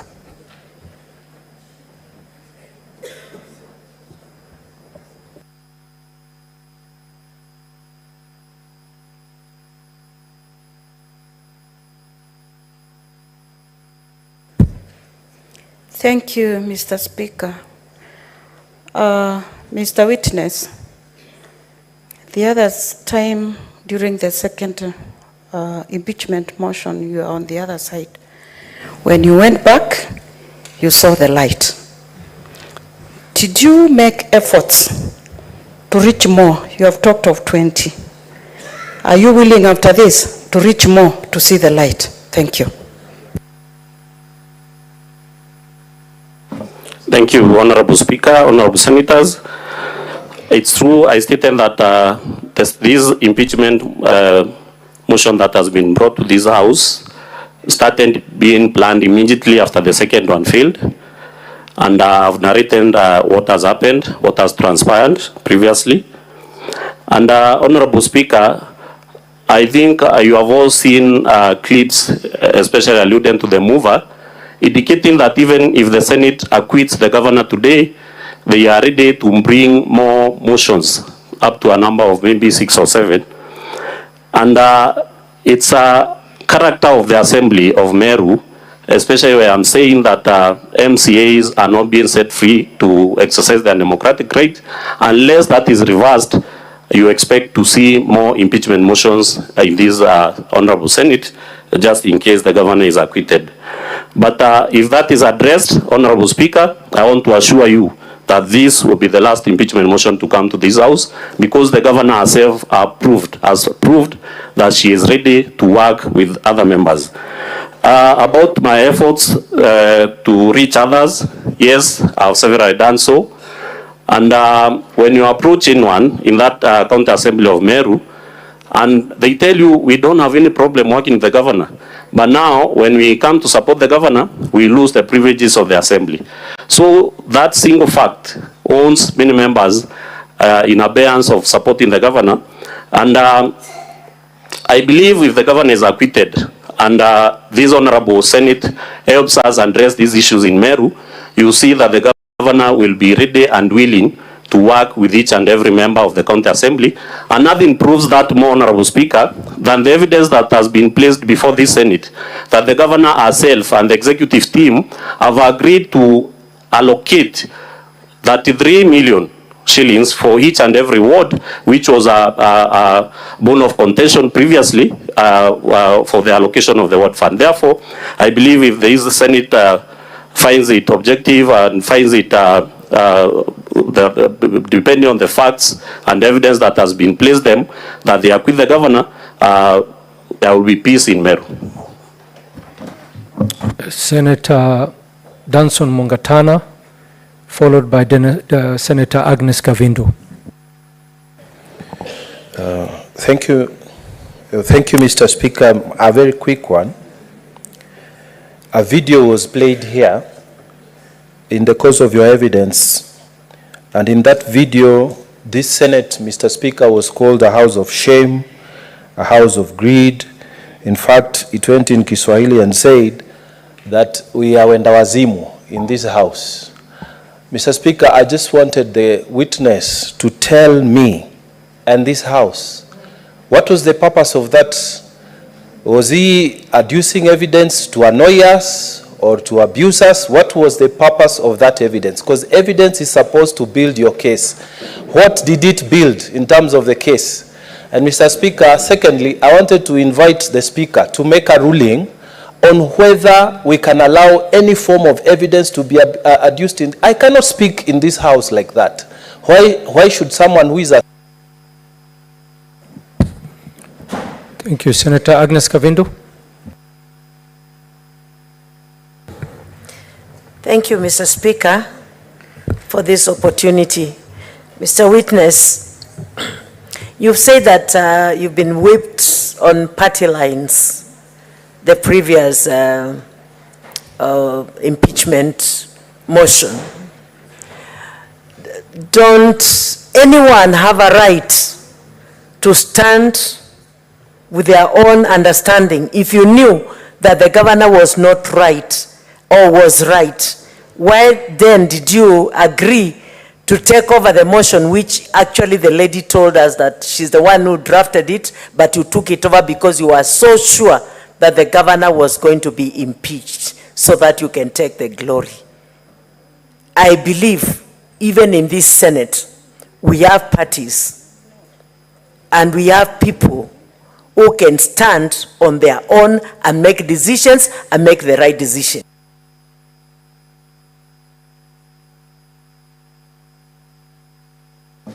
Thank you, Honorable Speaker. Honorable Speaker, I say first of all, I do regret the ones that were uttered in that video because it is not in my position that these are house of shame. I know the Senate is very credible and objective in undertaking its work. But Honorable Speaker, that evidence was brought before you to illustrate how members of the County Assembly have been incited and induced by party leaders. Specifically, the video played, we have seen it was of the Secretary General of Bas Party at Meru County. And that maybe was the feeling of the MCAs at that point who are supporting the impeachment motion. Therefore, we are to play to show to you the level of the level that political players in the county of Meru can go, the law that they can go, so that they can make sure that the process of impeaching the governor doesn't stop even once the Senate acquits her. My question number 2, whipping on party line, and if anyone doesn't have a stand, I believe honorable senators in this house were elected on parties, and we have seen that parties can bite. The consequences of defying party orders are there, we can't deny that, and we have already seen it being effected on us by being removed from committees, denying to attending trainings, capacity building, denying even opportunities to contribute in the house. Therefore, at that point, because ourselves we have sacrificed, Honorable Speaker, members who have been supporting the governor, the 13 members who have been supporting the governor, I want to tell you as a matter of fact, since February this year, no one has gotten a single dime from that assembly as a matter of being in support of the governor. Therefore, when it comes to that point, most members decide to weigh the consequences or the consequences of defining the party lines, and you find that most of them, since we are all human beings, decide to support the party line. Next question by Senator Veronica Nduati, followed by Senator Eric Okongo. Honorable Evans Mawira, you were in this house on 6th and 7th of November 2023 with an impeachment motion, and you say this was politically instigated by some political leaders. However, in your paragraph 4 of the affidavit, you did not disclose who are these political leaders. And I've seen a lot of meetings have been taking place, a lot of fights and squabbles in Meru County. In your opinion, do you think the residents of Meru County are being served by Meru County Assembly? Are you, honorable members of Meru County Assembly, serving the people, or a lot of time has been spent fighting, tossing the ball from this side to the other side? Are the Meru County getting any benefit from devolution with all these fights?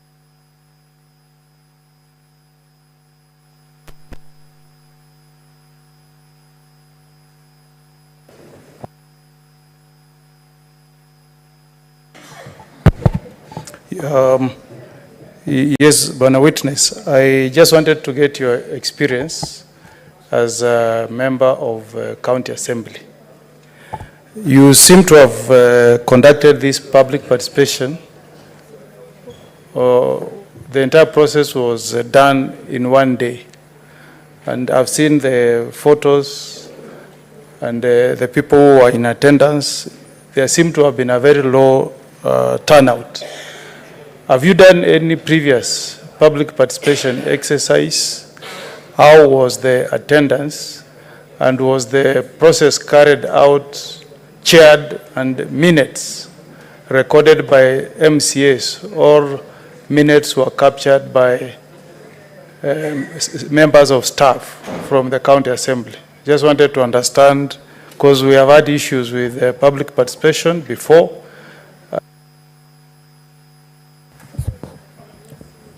Witness. Thank you, Honorable Speaker. Honorable Speaker, to address the first question, it's true that there is a lot of political infighting in Meru County. This can be attributed mostly to the losers during the previous general elections. And I'm being asked if the people of Meru are being served by the County Assembly of Meru, members of the County Assembly. I'll come to that. And Honorable Speaker, I will state that the people of Meru have not received the best from the County Assembly of Meru because they have been held captive or have been induced to participate in political infighting instead of focusing on serving the people of Meru. The question of who are those people, Honorable Speaker, I previously mentioned what has been transpired in that county. But Honorable Speaker, even to the reason of safety of my life, I would want not to mention the names expressed in this Senate. It's as dangerous as that, Honorable Speaker. Honorable Speaker, to my experience during or as a member of the County Assembly and during the public participation, I would say that during the first impeachment motion, the public participation was held at the County Assembly, where members of the County Assembly were present and members of staff, and the attendance was well. The second impeachment motion, the public participation was held at sub-county level, where members of the County Assembly were present as well, and participated and took minutes. And the attendance started to go down. During this impeachment motion, Honorable Speaker, the attendance was very poor. And also, in all venues, It is in a very few venues where members of the county assembly attended. Therefore, the public participation meetings were conducted by members of the assembly. And what I can attribute to the low attendance during this impeachment motion is that the feeling of the people of Meru, they are really tired of these fights. And if you could listen to most of them, because personally I listen to my electorates, they would say, kindly cease of these fights. Let us give every elected leader a chance to serve. And when it comes to removing you from office, we'll do that during the general election because they are about 3 years away from now. Thank you. The next questions from Alexander Munyi and Senator Geoffrey Osotsi.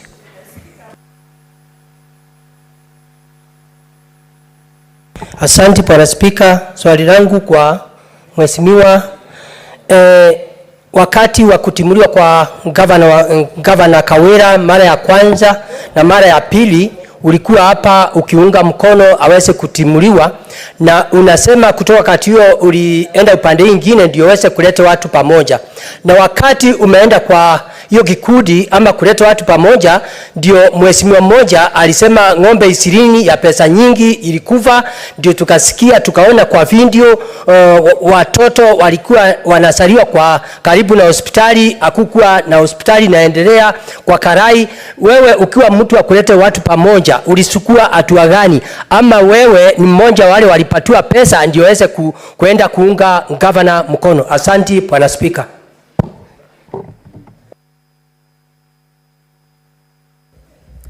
Mr.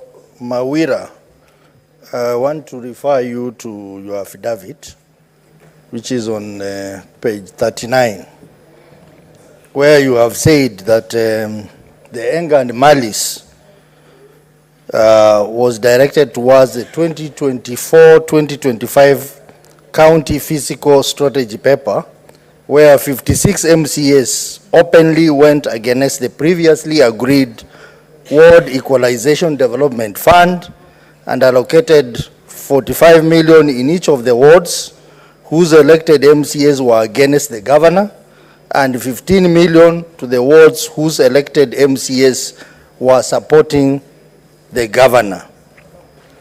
This is after they had agreed, been advised against tabling a ward development Senator, fund. ask your question because you only have 1 What minute. I want from the witness is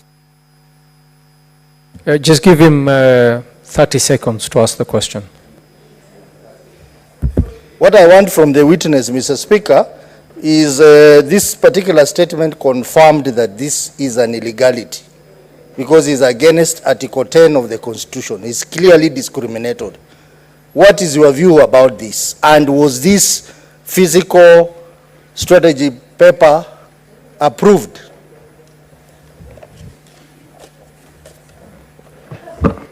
Thank you, Honorable Speaker.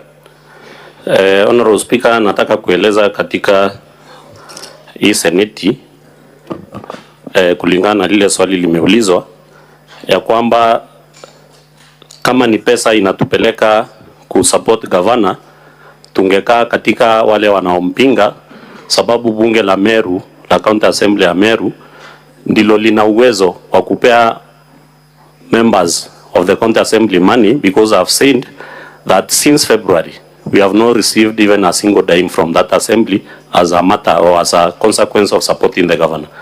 Therefore, it is unfortunate that we could be told that it's money that has lent us to support the governor.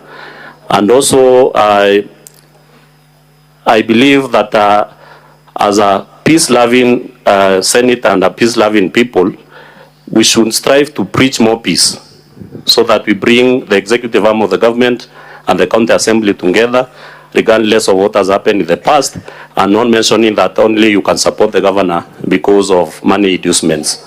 Honorable Speaker. Honorable Speaker, according to the CFSP that I've stated, that is true. The CFSP was approved by the county assembly members, whereas the 38 members, elected members who supports or who opposes the governor, were allocated 45 million in their warrants, whereas the 7 of us who are in support of the governor, our warrants were allocated 15 million. Up and until when the county executive committee member for finance complained to the office of the control of budget and sought some advice, that is when that illegality was collected, and all warrants, according to the agreement between the negotiation team, were allocated that is 6 million, Honorable Speaker. Thank you. Honorable Senators, because we are out of time, I will take the last two questions from Senator John Kinyua, followed by Senator Mofaya Kataya. Asante Bwana Spika. Mheshimiwa Mawira shahidi, sijui ni kuamini leo ama ni kuamini wakati ule mwingine ulipokuwa umekuja hapa, kwa sababu sijui niseme, kwa sababu Biblia inasema mimi nitumiwe kama chombo.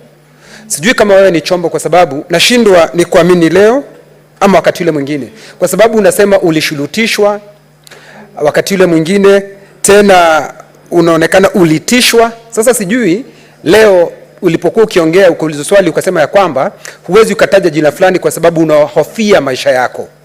Sasa sijui nitakuamini leo ama nikuamini wakati ule mwingine. Sijui mheshimiwa, nina ugumu, ninachanganyikiwa kidogo.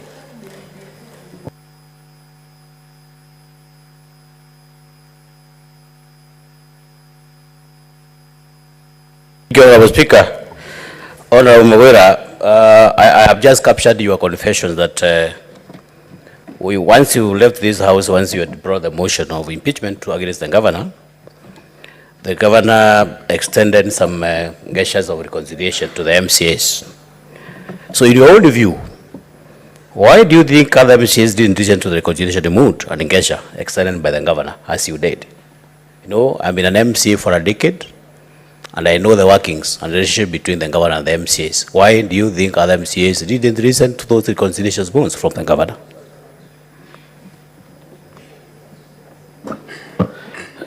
Thank you, Honorable Speaker. Honorable Speaker, in reference to the question by Honorable Senator Kinyua, I have stated and given facts that led to me bringing the second impeachment motion to this Honorable Senate. And Honorable Senator Kinyua, if at all there's a time you should believe me, it is now. Because if I agree to testify in this Honorable Senate, and knowing the circumstances and knowing the facts that I was here previously, that shows you the level of commitment and sacrifice that I've gone myself to show and prove to you, Honorable Senators, and the country at large, because this matter is a matter of national interest right now, that the governor has been fought incessantly, political fights, and that is why we are here right now. Therefore, those are the facts that I can attest to in this Honorable Senate. Reconciliation efforts by the governor, while responding to question number 2, it's true that she has reached out, and why are other members not agreeing or accepting this olive branch being extended to them by the governor?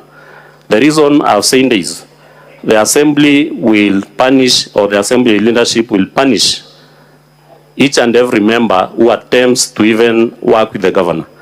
To an extent of the MCAs in Meru County Assembly, especially the elected ones, cannot be seen even following up for a project in the executive wing of the government.